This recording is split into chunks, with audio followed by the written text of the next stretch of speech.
அனைத்து உரிமை குரல் நண்பர்களுக்கும் வணக்கம். திராவிட கூடாரத்திற்கே ஆச்சரியத்தை கொடுத்த சீமான் இது குறித்த முழுமையான வீடியோவில் பார்க்க போகிறோம். வாங்க பார்க்கலாம்.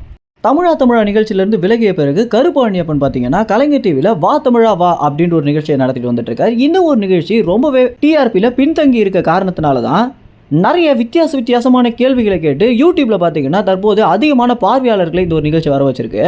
இதனைத் தொடர்ந்து இந்த அளவுக்கு பார்வையாளர்கள் பார்த்தாது நிறைய பேர் நம்மளுடைய சேனலை பார்க்கணும், கலைஞர் தொலைக்காட்சி பழைய மாதிரி நம்பர் 1 இடத்தை பிடிக்கணும் அப்படின்ற ஒரு முயற்சியில் தான் பார்த்தீங்கன்னா தற்போது கலைஞர் தொலைக்காட்சி நிறுவனம் முடிவெடுத்திருக்காங்க. இதனால் அவங்க என்ன முடிவெடுத்திருக்காங்க அப்படின்னா, இந்த ஒரு நிகழ்ச்சியை நீயா நானா, தமிழா இந்த மாதிரி நிகழ்ச்சிகளுக்கு நிகராக மாற்றணும் அப்படின்ற நோக்கத்தில் யாருமே எதிர்பாராத ஒரு விஷயத்தை பார்த்தீங்கன்னா முன் வச்சிருக்காங்க.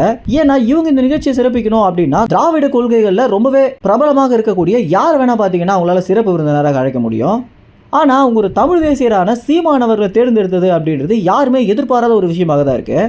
கலைஞர் தொலைக்காட்சியோட நிறுவனம் பார்த்தீங்கன்னா இந்த மாதிரி நிகழ்ச்சிகளுக்கு சீமான் வந்தாரு அப்படின்னாலே அது ரொம்ப சிறப்பான நிகழ்ச்சியாக மாறிடும். இதுலேயும் கருப்பழனியப்பன் கூட விவாதம் பண்ணுற மாதிரியான ஒரு சூழ்நிலை உருவாச்சு அப்படின்னா நிச்சயமாக டிஆர்பியில் நம்பர் 1 இடத்தை நம்மளுடைய வா தமிழா நிகழ்ச்சி பிடிக்கும் அப்படின்ற காரணத்தினால கலைஞர் தொலைக்காட்சி நிறுவனம் பார்த்தீங்கன்னா இந்த விஷயம் குறித்து கருப்பழனியப்பன் அணுகியிருக்காங்க. இது குறித்து கருப்பழனியப்பன் கொஞ்சம் கூட யோசிக்காம ஏற்கனவே அவருக்கும் எனக்கும் ஏகப்பட்ட பிரச்சனை இருக்குது அப்படின்னும் இந்த மாதிரியான விஷயங்களில் நாங்கள் இருவரும் நேரடியாக பேசுகிற ஒரு சூழ்நிலை வந்துச்சு அப்படின்னா அது பார்க்கும்படியே இருக்காது, அவர் கேட்கிற கேள்விக்கெல்லாம் நம்மளால் பதில் சொல்ல முடியாது அப்படின்னு கருப்பழனியப்பன் பார்த்தீங்கன்னா நைஸாக நழுவ பார்த்துருக்காரு. இதற்கு செக் வைக்கும் விதமாக கருப்பழனியப்பனுக்கு பார்த்தீங்கன்னா கலைஞர் தொலைக்காட்சி நிறுவனம் நம்ம என்ன லைவ்லையா போட போகிறோம், இந்த நிகழ்ச்சியை நம்ம எப்படி வேணுமோ அதுக்கேற்ற மாதிரி எடிட் பண்ணி போட்டுக்கலாம் அப்படின்னு அவருக்கு ஆறுதல் சொன்னது மட்டும் இல்லாமல் இந்த பக்கம் நாம் தமிழர் கட்சியோட நிர்வாகிகிட்ட பேசும்போது இந்த நிகழ்ச்சி நிச்சயமாக லைவ்ல தான் வரும் அப்படின்னு சொல்லியிருக்காங்க. இதில் எது உண்மை அப்படின்னு இப்போ வரைக்கும் பார்த்தீங்கன்னா தெரியாம தான் இருக்கு. இந்த ஒரு தகவலை கலைஞர் தொலைக்காட்சியில் இருக்கக்கூடிய முக்கிய நிர்வாகம் மூலம் நமக்கு கிடைச்சிருக்கக்கூடிய தகவலாக இருக்கு. இந்த தகவல் எந்த அளவுக்கு உண்மை அப்படின்னு பார்க்கும்போது தான் நாம் தமிழர் கட்சியில் நமக்கு நெருக்கமான உறவுகள் பார்த்தீங்கன்னா உண்மையிலேயே கலைஞர் தொலைக்காட்சியிலிருந்து சீமானை அணுகியிருக்காங்க அப்படின்ற ஒரு தகவலை வெளியிட்டிருக்காங்க.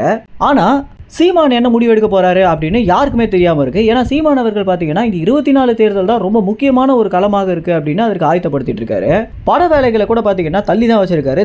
தாடியை வளர்க்க ஆரம்பிச்சுட்டு ஆனா ஷூட்டுக்கு நான் இன்னும் நேரம் கொடுக்கல அப்படின்னும், ஏன்னா கொஞ்சம் நெருக்கடியான காலமாக இருக்கு அப்படின்னும், தேர்தல் ஏப்ரல் இல்ல மேல வந்துரும் அப்படின்னு நினைக்கும் போது எங்களுக்கு இன்னும் காலம் கம்மியா இருக்கு அப்படின்ற ஒரு ஓட்டம் தான் எனக்குள்ள ஓடிக்கிட்டு இருக்கு. அதனால இந்த தேர்தலை முடிச்சுட்டு பட வேலைகள் ஆரம்பிச்சிக்கலாம் அப்படின்னு விக்னேஷ் சிவனிடம் நான் சொல்லிட்டேன் அப்படின்னு சீமான் அவர்கள் சொல்லியிருந்தாரு. இப்படி இருக்கும்போது இந்த கலைஞர் தொலைக்காட்சிக்கு சீமான் போவாரா அப்படின்றது சீமான் சொன்னால் மட்டும்தான் நம்மளால தெரிஞ்சுக்க முடியும். ஆனால் நாம் தமிழர் கட்சியில் இருக்கக்கூடிய முக்கிய நிர்வாகிகள் என்ன சொல்லியிருக்காங்க அப்படின்னா, இந்த ஒரு நிகழ்ச்சிக்கு நீங்கள் போகிறதன் மூலம் திராவிட கூடாரத்திற்கே போய் சீமான் அவர்கள் அவங்களோட வாதம் பண்ணிட்டாரு அப்படின்ற ஒரு பேர் தமிழ்நாடு முழுக்கன்னு இல்லாமல் இந்தியா முழுக்க பரவும், அது நம்ம கட்சிக்கு நல்ல பேர் தான் கொடுக்கும் அப்படின்னும், அதனால நீங்கள் போகிறது நல்லதானா அப்படின்னு சீமானுக்கு பார்த்தீங்கன்னா அறிவுரையாகவே சொல்லியிருக்காங்க.